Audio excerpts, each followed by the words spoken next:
même la justice likambo papa asalaki na mabongo nyonso mwana moko moko ya libumu soki boza 7 8 balikidatere bazalaka boni ko kaka moko biso tokomi ke biso nyonso 26 au même lignée yango likambo yango nasengi bapapa monkonda na maître mabeka boexplike. Merci beaucoup papa. Na 1992 tangu papa ya lunga na kianga ni Salomon mwana papa Simo Kimbangu ya mibale azwi bokonzi sima ya liwa ya papa Dangenda na le 12 septembre 1992, c'est vrai. Cérémonie et salamaka na Kinshasa ona kovandisa ye ndozalaki na mutu ya cérémonie wana zaki papa Mintadila ndala za foi. Mais ce que tozongi sima muke totali papa Dangenda ye pe sur cérémonie salamaka pona akoma chef spirituel et représentant légal. Metangu yangu salamaka na niveau ya lingomba pe na niveau ya l'état ba démarche salamaka yango tutangaka ordonnance oyo papa président Kasavubo a signé le 1er décembre 1960. Oui, parce que lingomba personnalité civile ou juridique. On a rappelé que papa Dangenda ali chef spirituel et représentant légal. La question est que dans l'ingomba pe dans l'état papa Dangenda azalaki ya koyebana.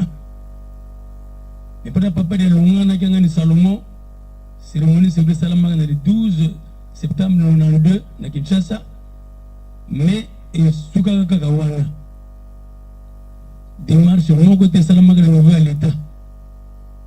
Pour papa de lunga azwa d'abord arrêté un ministre puis arrêté wana eleka na journal officiel pour y ayebana na lingomba pe na l'état.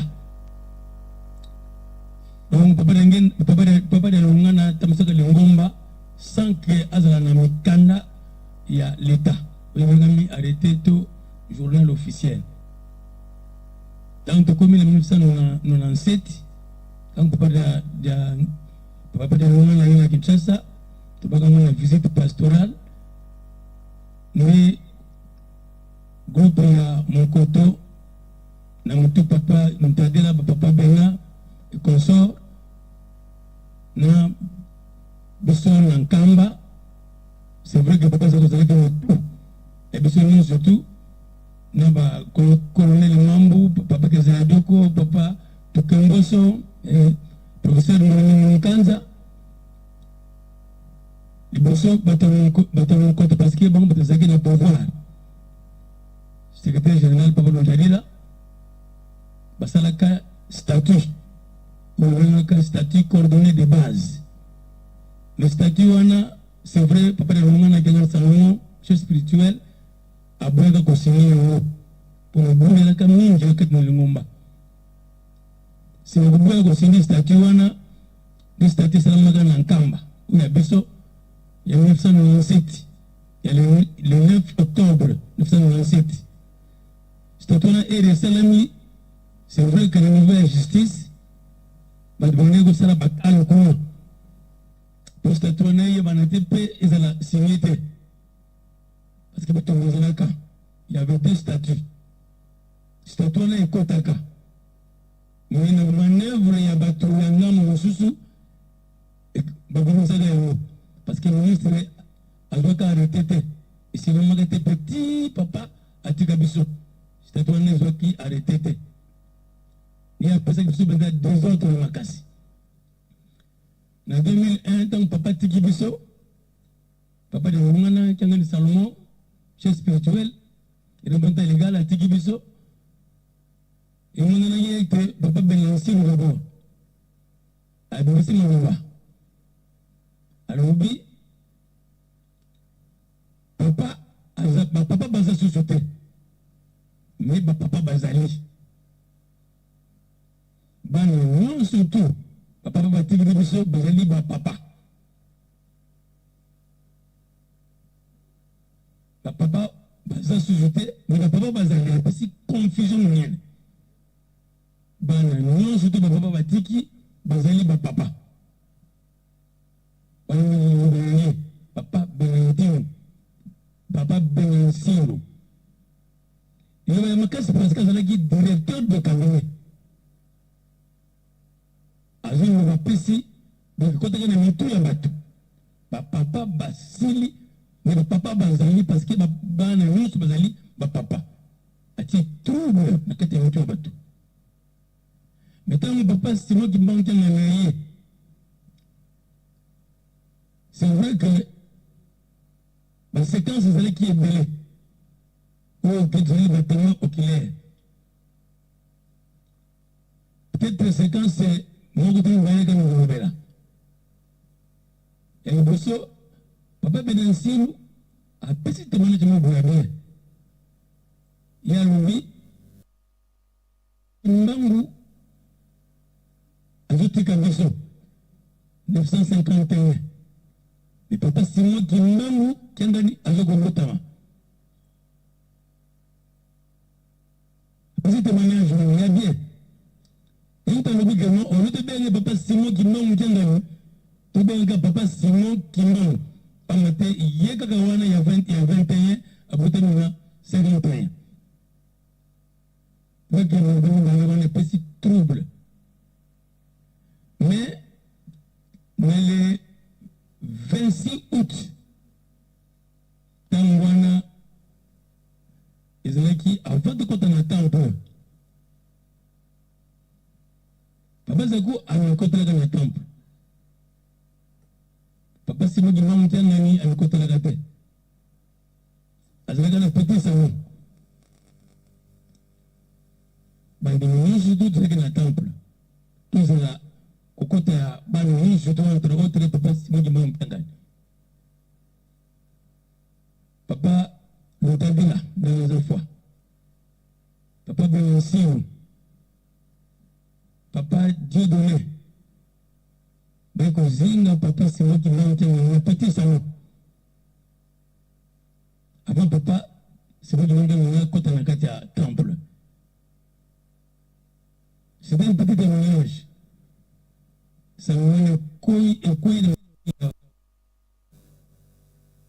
avec le temple. Quand il y a un côté dans le temple, on connaît papa Bena, papa Notadila, papa Dieudonné, Bazingi, papa Simon Kibankangani, papa Bazoué Moussoué à Malakaka. Général, le temple est abîmé. Petite précipitation. Là, nous avons qu'à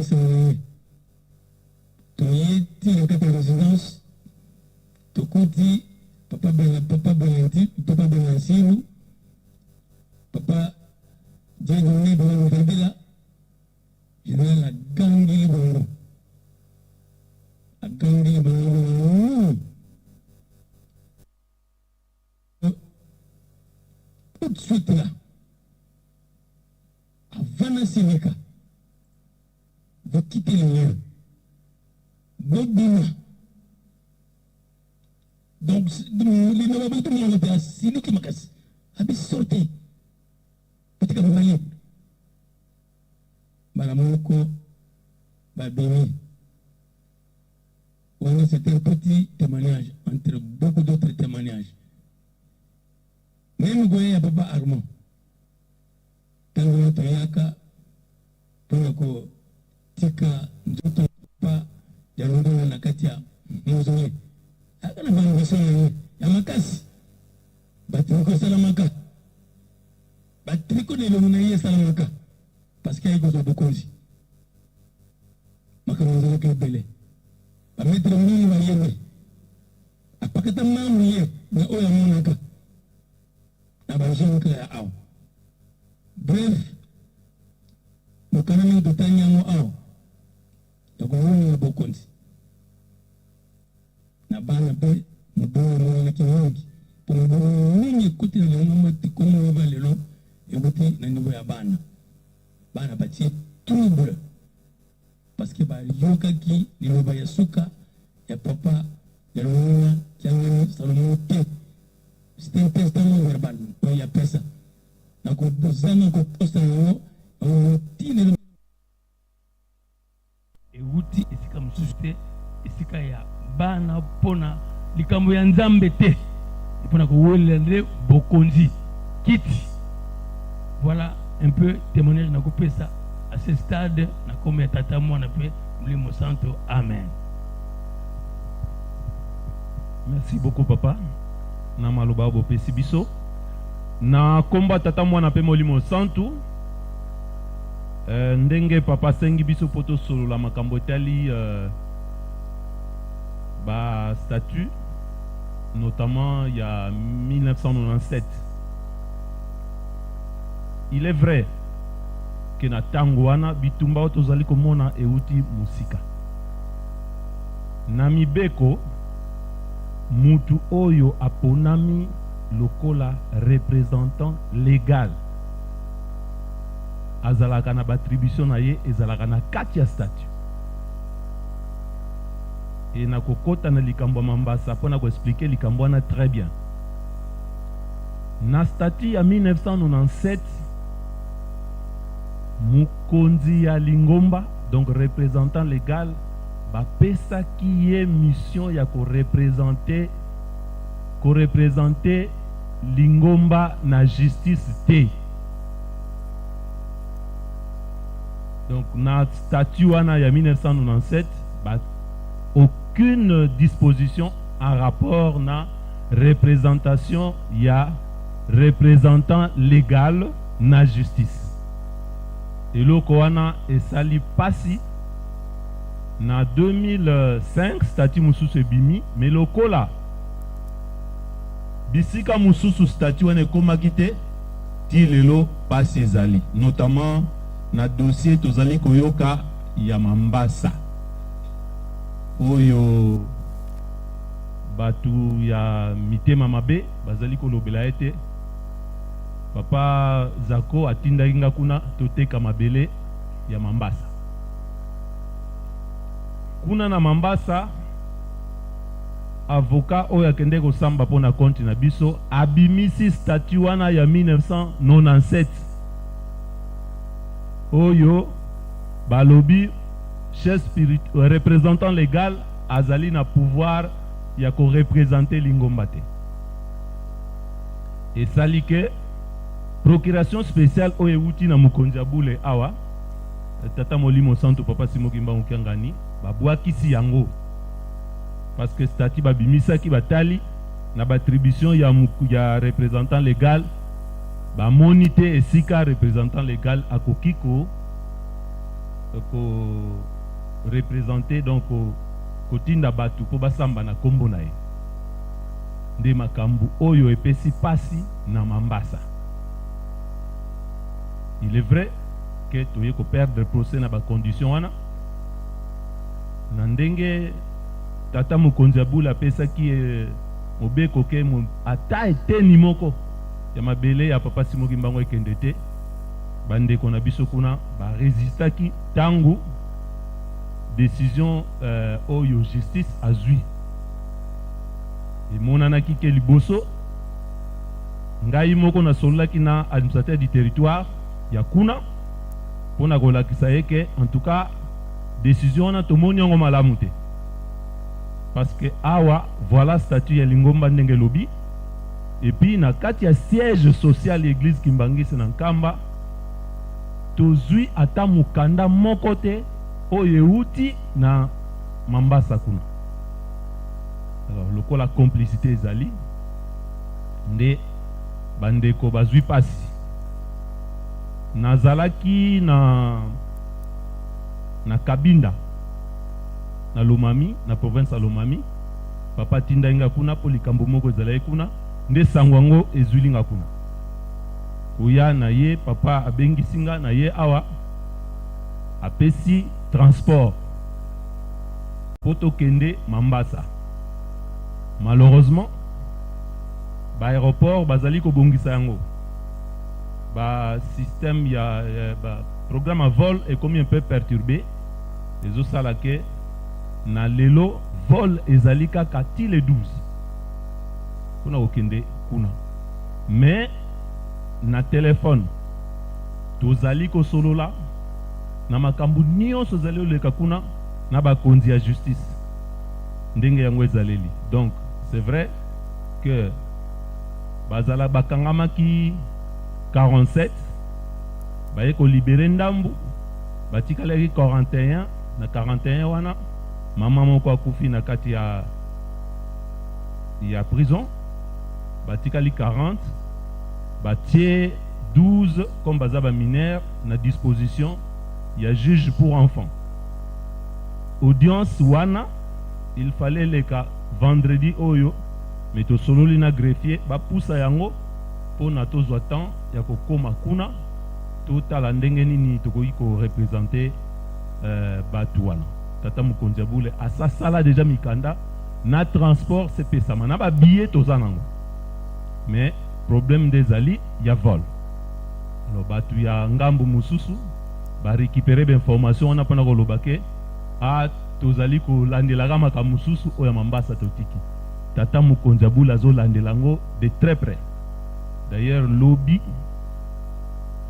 Mukonzi akuna magistrat kuna yemoko basololaki na biso awa nayebisi yango papa tala Mukonzi alobi boye boye boye nayebi oyo papa alobaki mpona Mukonzi wana.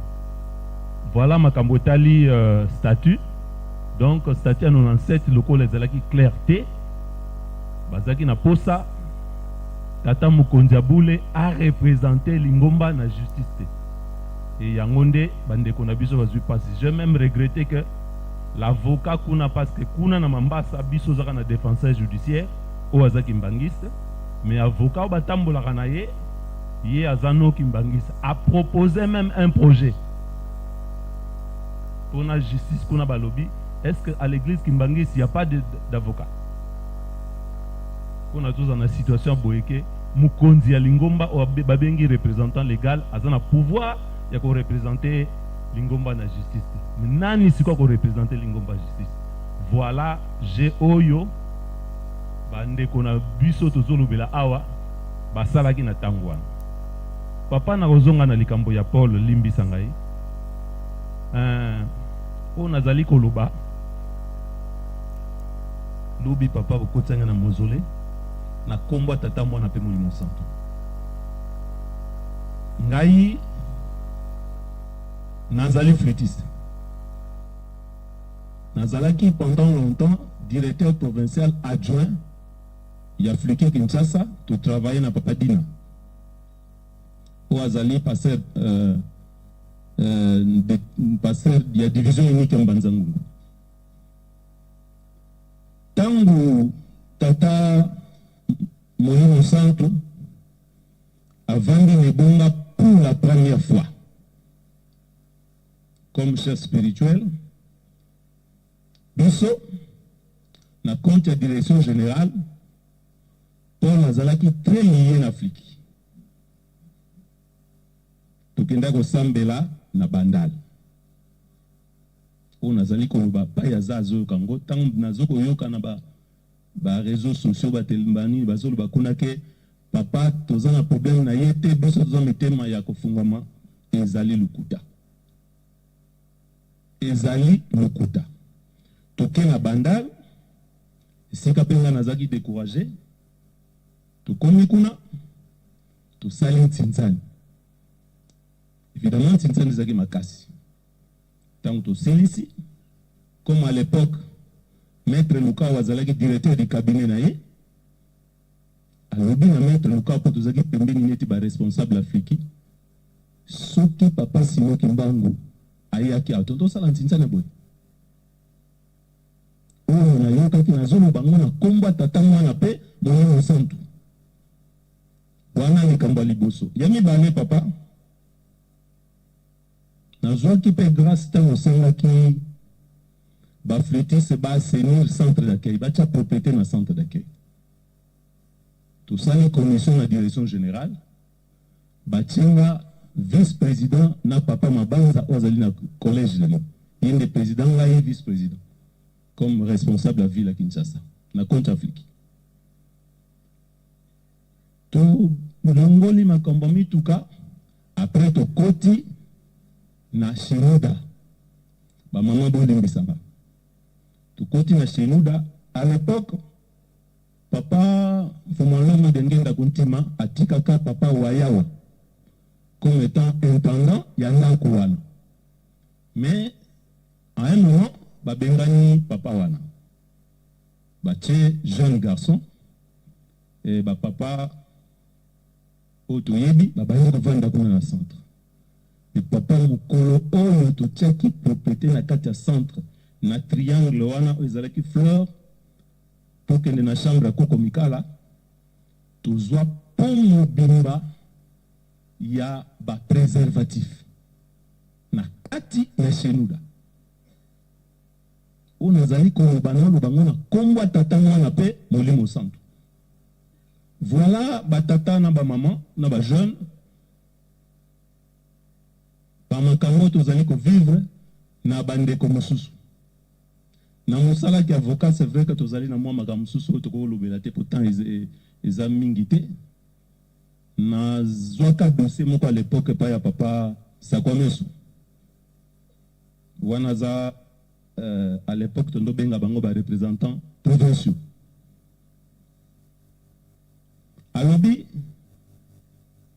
papa maître mituka na biso esali accident na nzela na Rundu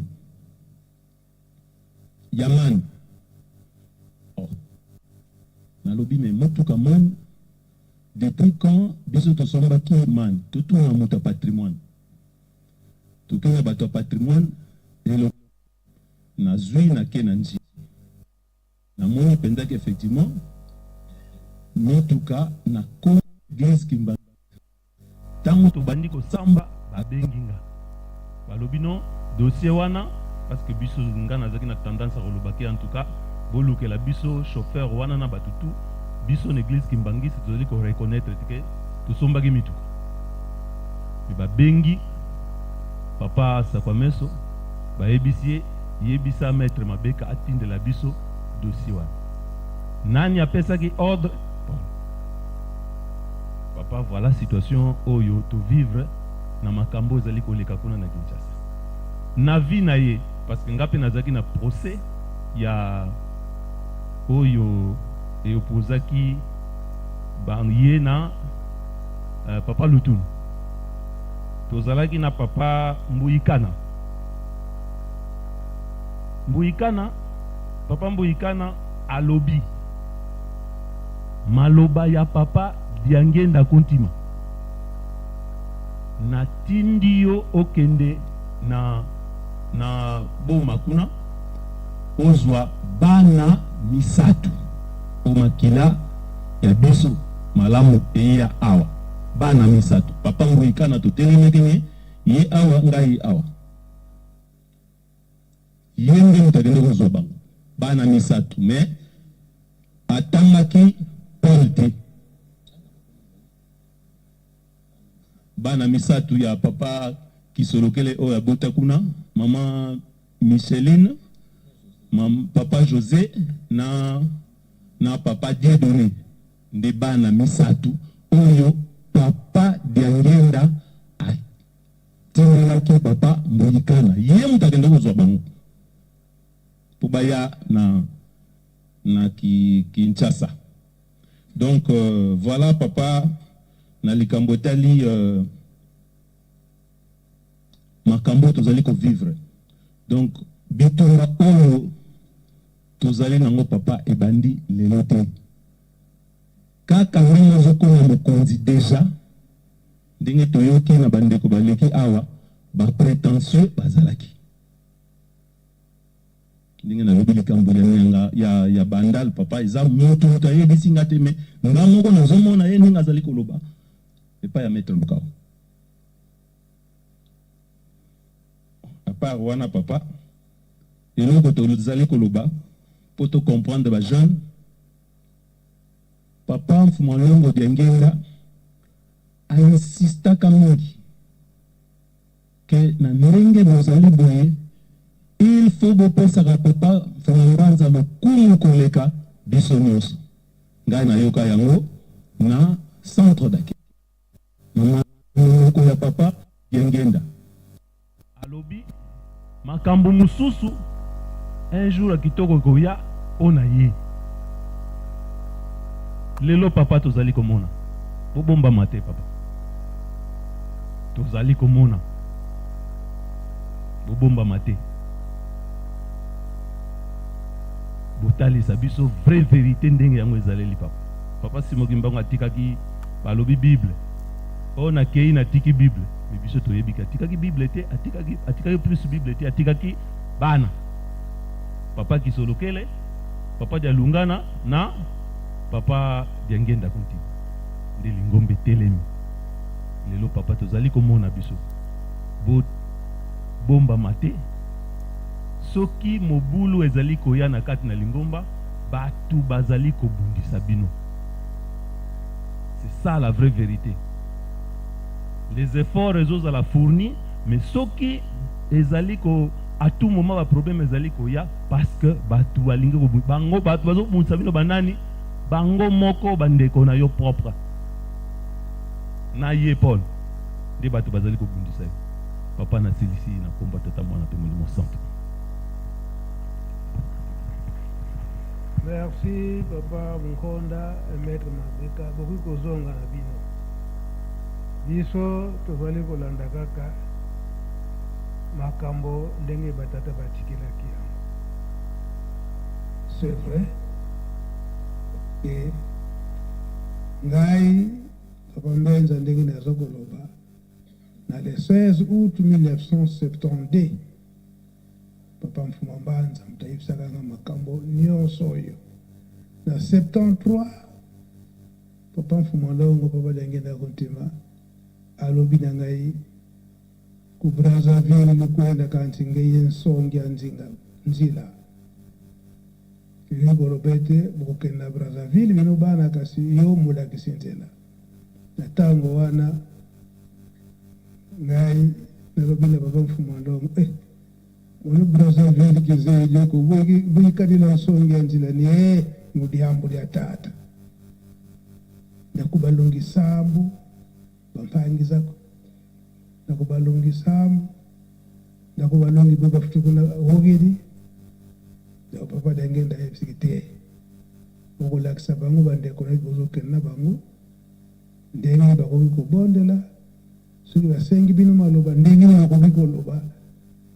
Donc kotika bango teke balobaka bango moko avant so bapesi bango maloba tozalaka na papa Bantidi par exemple bakopesa fulani maloba lobi lelo kotisa ndeko na yo ku ndenge nini okolobela ndenge nini okobondela foto lakisaka binango mokolo wana awa banda 1973 mukumba yango mpe tazali komema tango papa Mfumambanza yebisaki ngai ke ndenge nini bokotika tala boye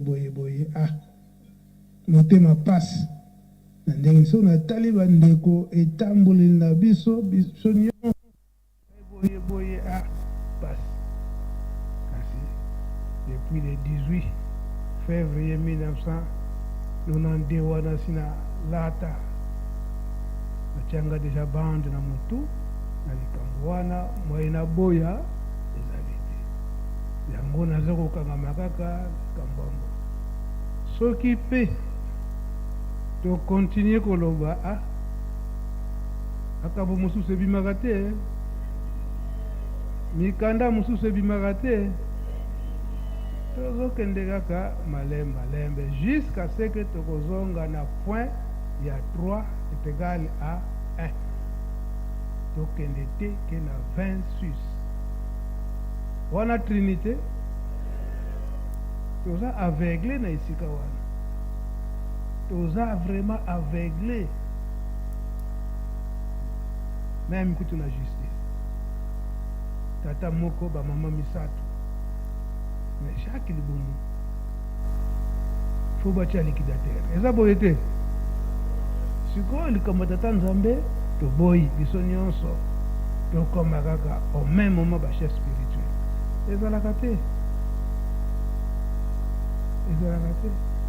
me wana na ngonga wana ekokoma eke na batata honda soki asilipi lingomba ne namta kolandela ye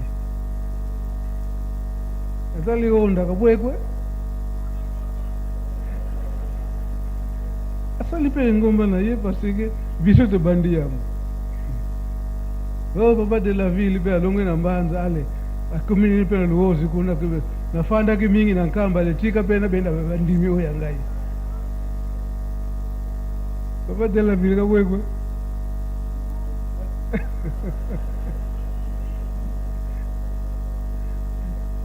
oyo likambo yango banda babelge baboya likambo wana c'est comme ça que papa de Angienda azalaki kaka ye moko chef spirituel et représentant légal bato lingomba mosusu balingaki ete ezalaki chef spirituel mosusu représentant légal mosusu oyo akotala administration moto mosusu chef spirituel mosala ne kaka afanda na nkamba abondela kaka mpona bandimi ale mvolanga nikaikotangako c'est comme ça qu'il faut pas gagner des filles. Lui-même, le chef spirituel est représentant légal. Schéma Yangwana P. Merci. Bon, pendant que nous sommes ici, tokotia liloba moko ya papa Yangienda wana ko renforcer kunzulu ndenge toza koyoka soki ndenge nini na Congo Brazza mais Congo Brazza volanda malamu message ya papa Yangienda. Papa Yangienda nasuka azalaki très mécontent na ndenge biso bandimi ya Brazza tobebisaka kunzu, très mécontent tolanda ye.